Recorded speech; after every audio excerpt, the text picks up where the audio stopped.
this evening we shall discuss two kinds of truth, satya. The Buddha only taught two types of truth. The first is known as Sammuti Satya, or conventional truth, and the second is known as ultimate truth, Paramatha Satya. So we have to rightly understand two types of truth. The Buddha need to explain the teaching, use his teaching based on this conventional truth, as well as the ultimate truth. So what is conventional truth? Conventional truth is known through perceptions or sanya. Through perception, we come to know there's a person, a man, or a woman, or self. We also perceive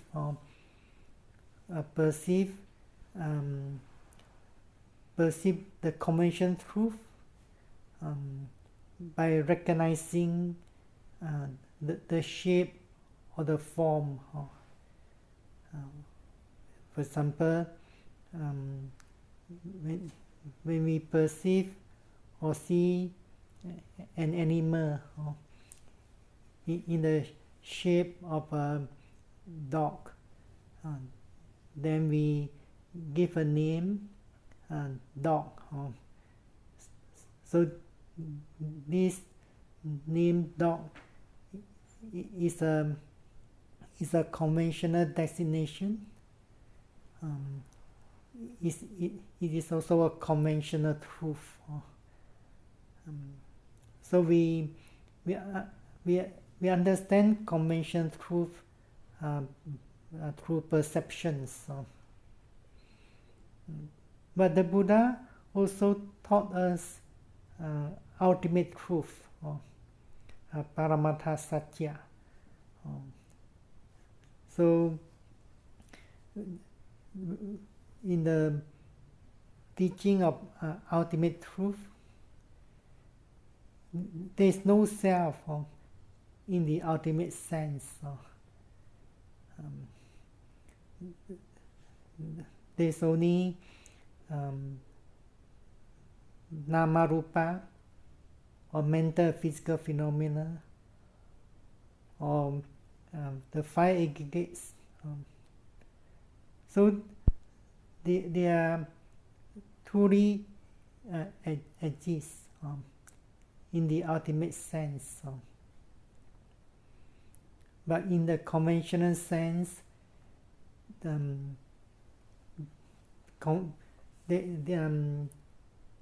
one could not realize or comprehend that in the ultimate reality there are only Namarupa, or mental and physical phenomena. We can't comprehend or realize ultimate truth through perception or sanya. We can only realize ultimate truth through wisdoms or panya. So we have to develop wisdoms in order to realize the ultimate truth.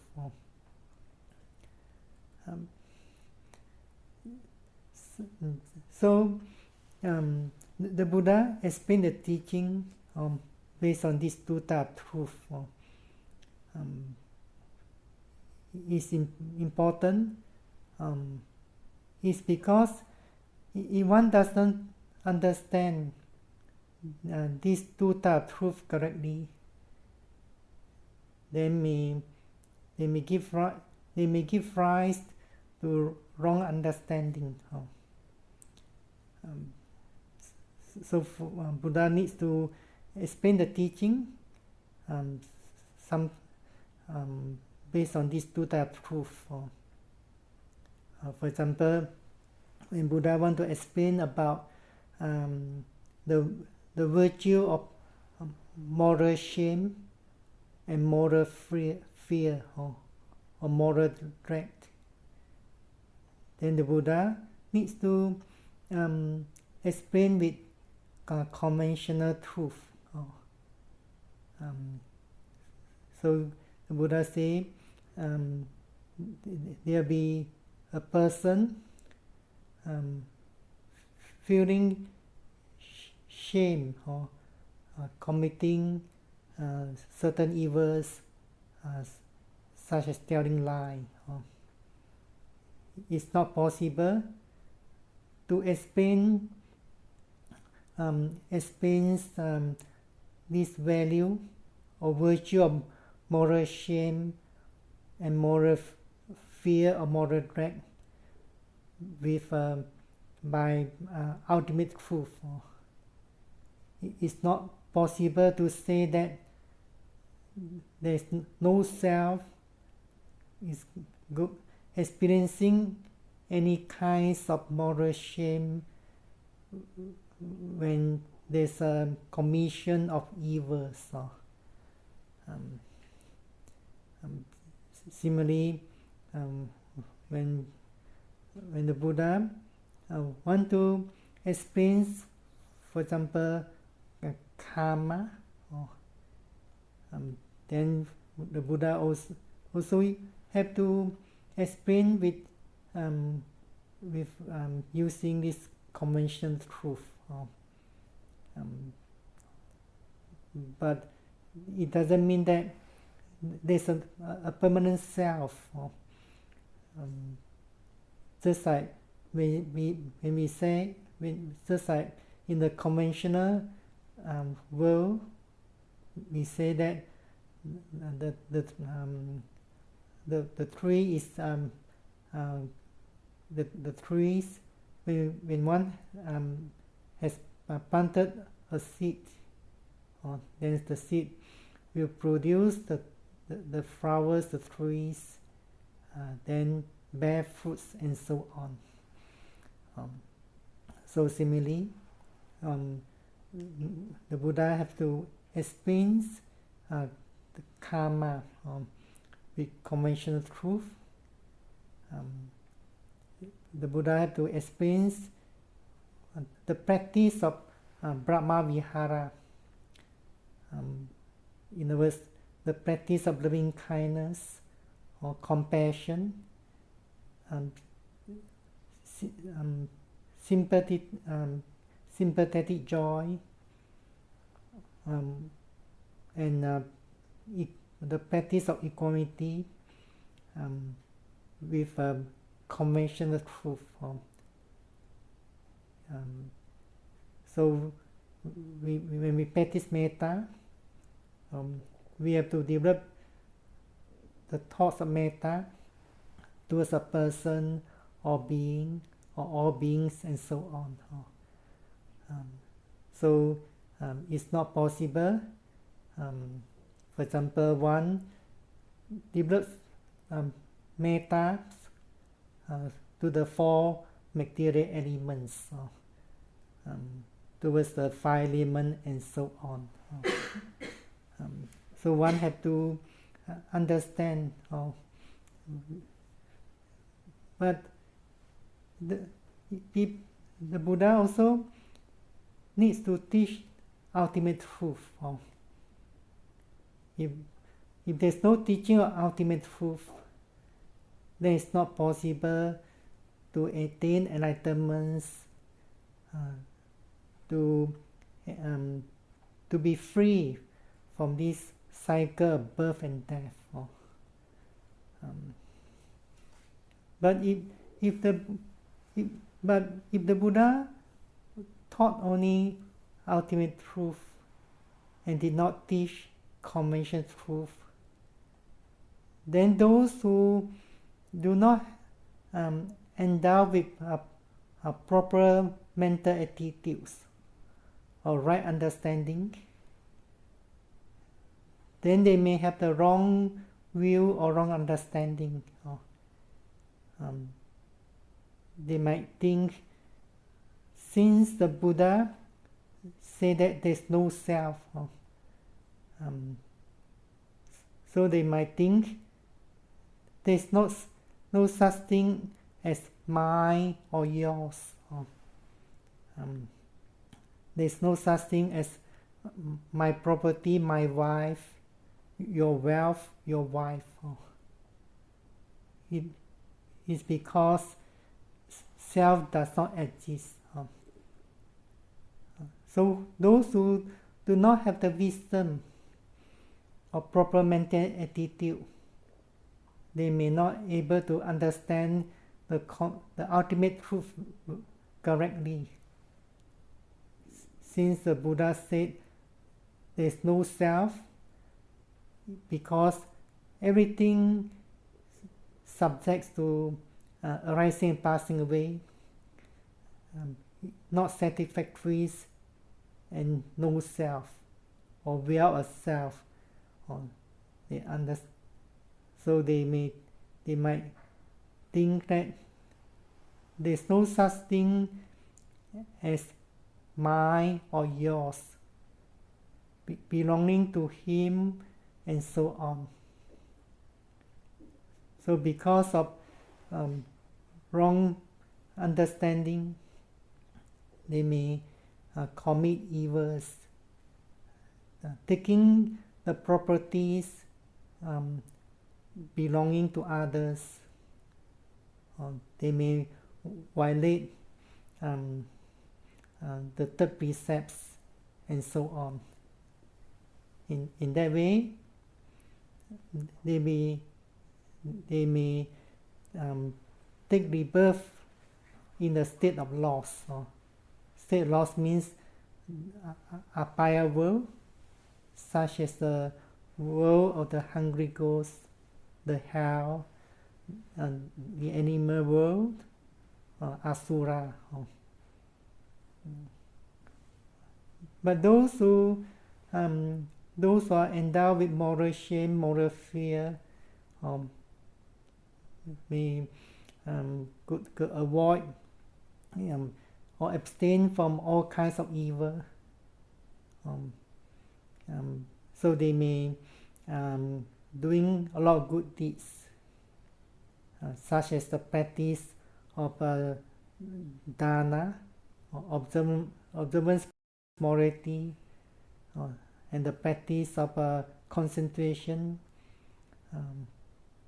with the intention to be born in the Deva or Brahma world, and so on. And sometimes they develop clinging or grasping for that notion of self. So because of this clinging or grasping to the notion of self, they could not be free from this cycle of birth and death. So in order to overcome or remove the grasping or clinging to the notion or the notion of self, or the view of self, then the Buddha taught the ultimate truth. So the Buddha taught us the ultimate truth. So if one um, wishes or aspires to realize the ultimate truth, then one needs to develop wisdoms. It is not possible to realize ultimate truth by perception or sanya. Through perception, one could only see the form, the shape. For example, one see the form of the humans or the shape of the animals. So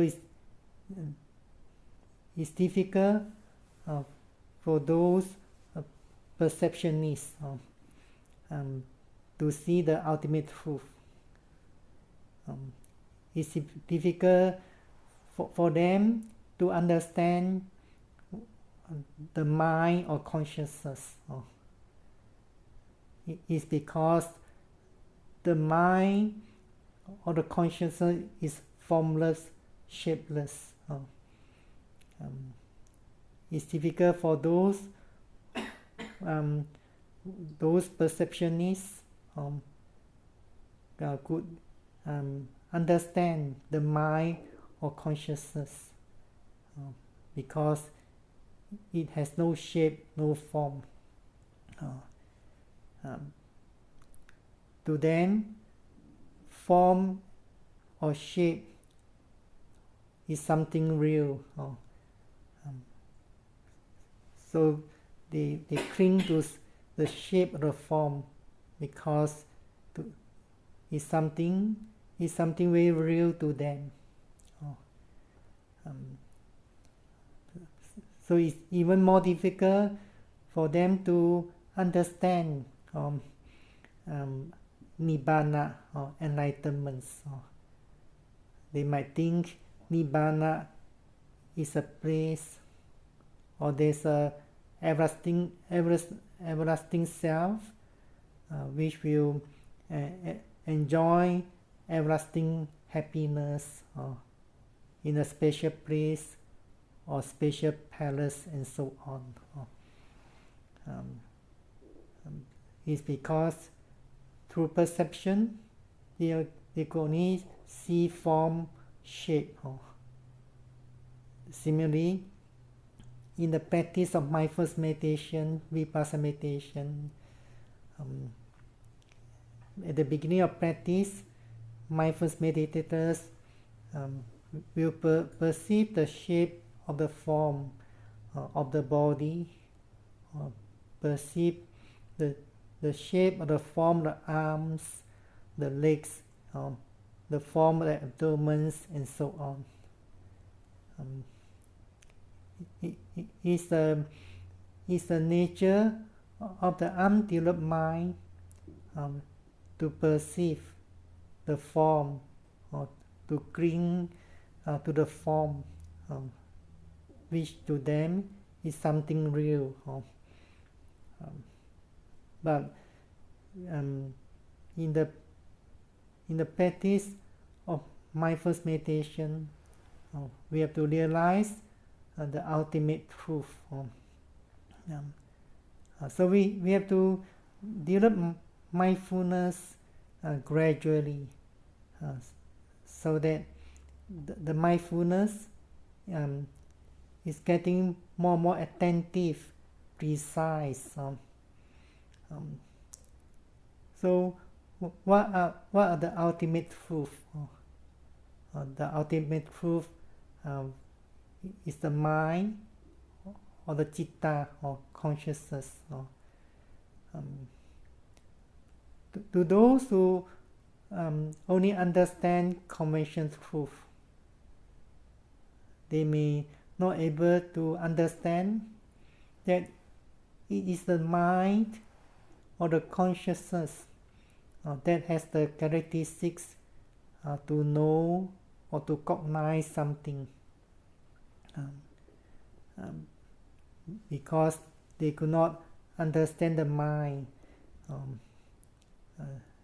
So to those who only understand conventional truth might think that it's me or an I that hears or see the visible object and so on. But to those who develop wisdoms by the practice of mindfulness meditation, vipassana meditation, they would come to realize the true nature of the mind and mental states better and better. So when mindfulness meditators are able to develop more attentive and precise mindfulness, and when there's deep concentration, they could see the noting mind clearly. Is the mind that cognizes or knows the phenomena, such as the movements of rising, movements of falling during sitting meditation, the movements of lifting process, pushing process, and dropping process during walking meditation. Is the mind that inclines towards the object, to know the object.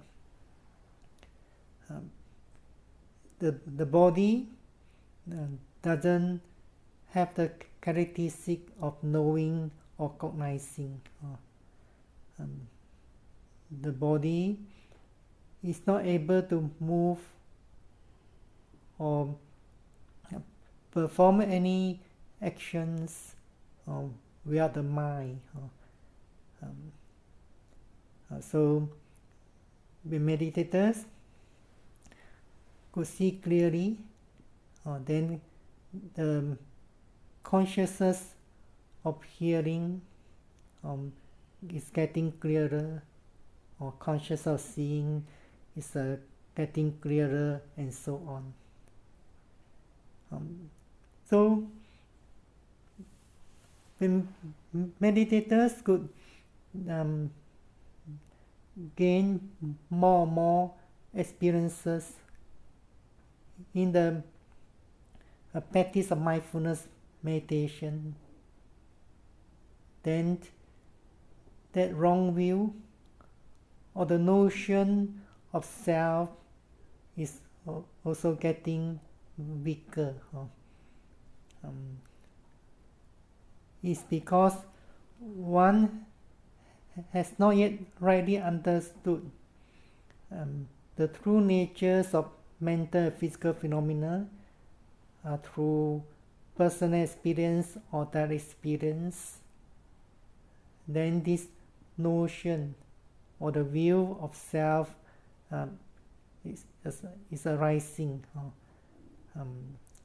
So because of this view or notion of self or person or being, so this notion or view of self or give rise to other defilements, for example desires, desire for a pleasant feeling.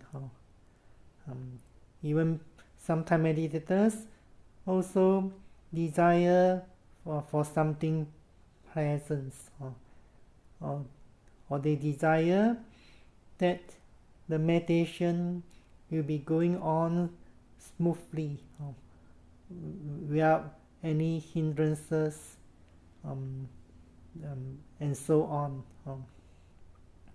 So that's why it's important to mindful and note the desire for something, desire for some experience. This desire, in fact, is a hindrance to the progress.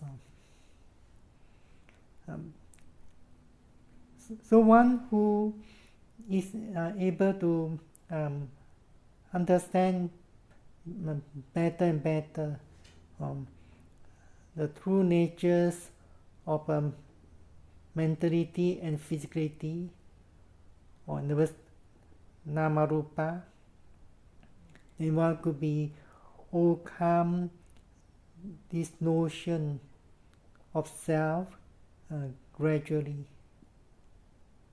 So the clinging to this notion of self also getting weaker and weaker. Then one will be able to conduct oneself better in the conventional world, in the conventional world. You may understand it from your experience. If one take things very personally, one may suffer more. If you take things very personally, you may suffer due to some unpleasant incidents and so on. But when you have experience of mindfulness meditation and understand about the true natures of mentality and physicality, then the notion or the view of self is getting weaker and weaker. Then you might not take things personally. You could conduct yourself well. When you are encountering the vicissitudes of life, as you know, we are, every one of us will be encountering or experiencing eight kinds of vicissitude in life. This vicissitude life are eight, or sometimes known as 4 pairs of vicissitude of life. They are gain and loss, fame and defame, blame and praise, and the 4th pair is happiness and pain. Or suffering. So one who develop insight knowledge, understanding the true natures of mental and physical phenomena, they are not permanent, subject to arising, passing away. They are not satisfactory. They are not self. When one is endowed with deeper and deeper vipassana knowledge, or insight knowledge, then one is able to face with the vicissitude of life with equanimity, equanimity to certain extent. Only the noble ones, Arahant, who has attained the highest stage of enlightenment, will remain in complete equanimity when facing the vicissitude of life. So this is taught as one of the blessings in the Mangala Sutta. So we have to understand these two types of truth. They do not contradict each other. Sometimes some could not understand why on one hand the Buddha say no self or not self. On the other hand,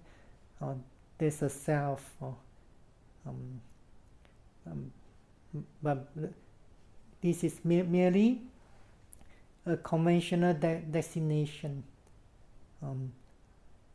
Even the Buddha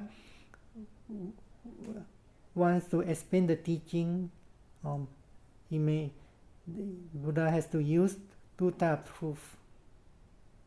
For example, in the practice of dana, the givers is a conventional truth. It's just a conventional destination. The recipients is another conventional destination. The food, such as the rice and so on, is a conventional destination. Only the volition is one of the mental concomitants, or one of cetasika, which is the ultimate truth. So we have to understand this ultimate truth well, so that we could overcome the clinging to the notion of self or the ego. In fact, this wrong view of self, or sometimes translated as ego, is the immediate cause of other defilements. When we look at the teaching of the Four Noble Truths, the second Noble Truth, the truth of the cause or the origin of suffering, is arising because of wrong view, or the view of self. So this view of self arising because of ignorance. Here is because of ignorance to the true natures of mental and physical phenomena. So it's because of this ignorance, the view of self arising. If one could overcome ignorance by wisdoms or panya. So here wisdom, panya, means understanding or realizations of the true nature of mental physical phenomena. In other words, impermanence, unsatisfactories, and no self or not self. Then one will be overcoming on the notion or the view of self at that moment. So we have to understand the Buddha taught us two types of truth. So when we practice mindfulness meditation, we have to develop the mindfulness in order to realize the true natures of mentality and physicality. So in other words, the true natures of the mentality and physicalities are impermanence, unsatisfactories, and not self. So when meditators develop mindfulness constantly, continuously, they may be able to realize the true natures of physical phenomena clearer and clearer. For example, they are experiencing the movements of rising or falling are getting clearer and clearer. During walking meditation, they also be mindful, precisely, attentively, the process of lifting, pushing, dropping, movements clearer and clearer.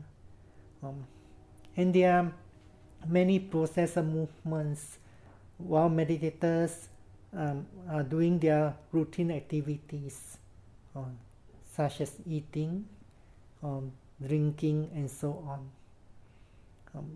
So when meditators could perceive the movements clearer and clearer, eventually they also come to see clearer and clearer other physical phenomena.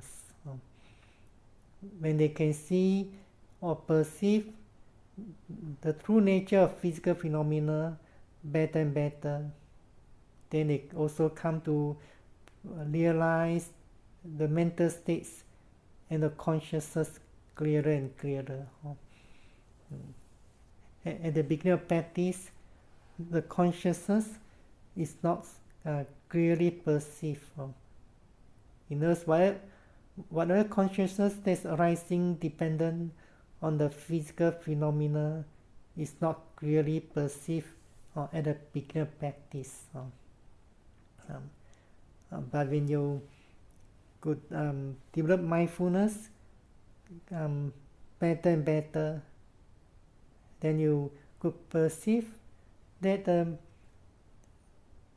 arising of consciousness, for example, when there's movements, then there's arising of consciousness cognizing the movements. When you can perceive the arising of consciousness, then you come to realize that consciousness is arising and passing away very instantly. It's almost at the same moment with that with the process of that movement.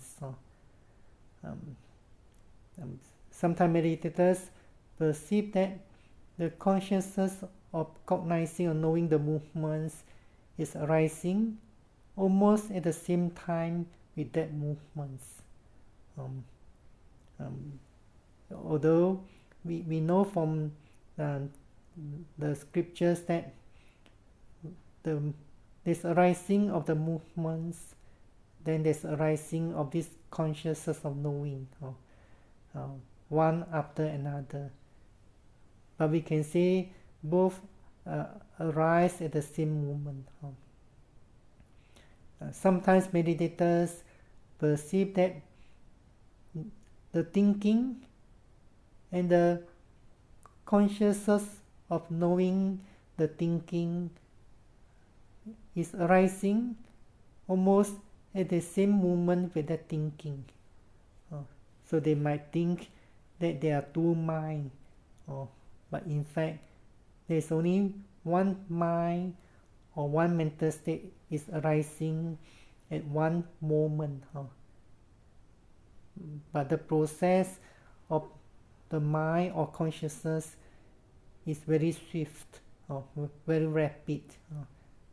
So it gives us an impression that both processes are happening almost at the same moment. So when meditators could practice better and better, they come to realize the process of mindfulness or awareness is very swift, very rapid. Sometimes the mindfulness or awareness could perceive one object, perceive the various objects one after another very rapidly. Meditators may not able to exercise any form of control over that, over the rapid process or the swift process of the mind or the noting mind. In fact, when meditators could realize the swiftness of the mind, and the mind is arising dependent on our object, they may come to understanding no self or not self, anatta, clearer. We have explained in the previous talk that the mind or consciousness is arising dependent on the object. there is no maker. Maker means a person or yogi to make it arise. It's because there's a condition, then the awareness or the consciousness of knowing arising instantly. So sometimes meditators might think that I have to arouse my mindfulness, I have to bring out my mindfulness to note the object and so on. But if meditators could develop clear mindfulness, they come to realize mindfulness, in other words, the consciousness knowing is arising by itself whenever there's object. Unless the mindfulness is weak, then meditators might have to put some effort to guide the mindfulness or the awareness to the objects. So when meditators could see the relationship between the mindfulness, or in other words the conscious of knowing, they come to understanding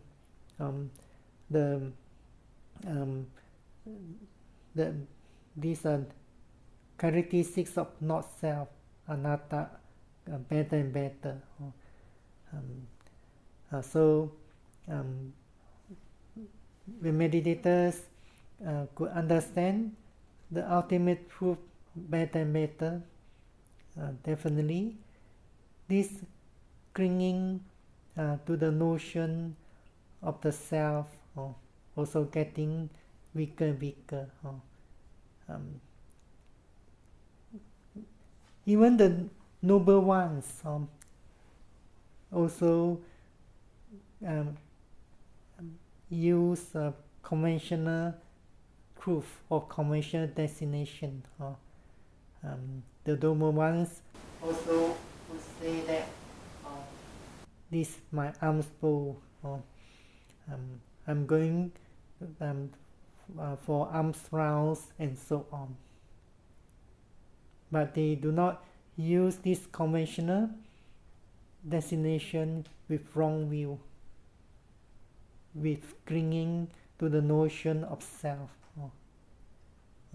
But worldlings who do not understand ultimate truth through meditation, mindfulness meditation, they have strong clinging to the notion of the self, such as the idea of I, me, you, yours, and so on.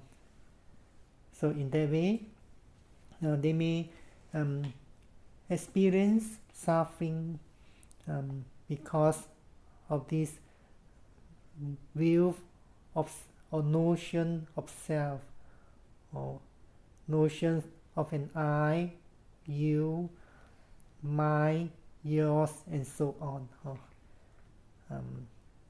So one who has experience in the practice of mindfulness meditation and able to develop better and better experiences or clearer wisdoms to understand the ultimate truth, then they may able to conduct themselves well,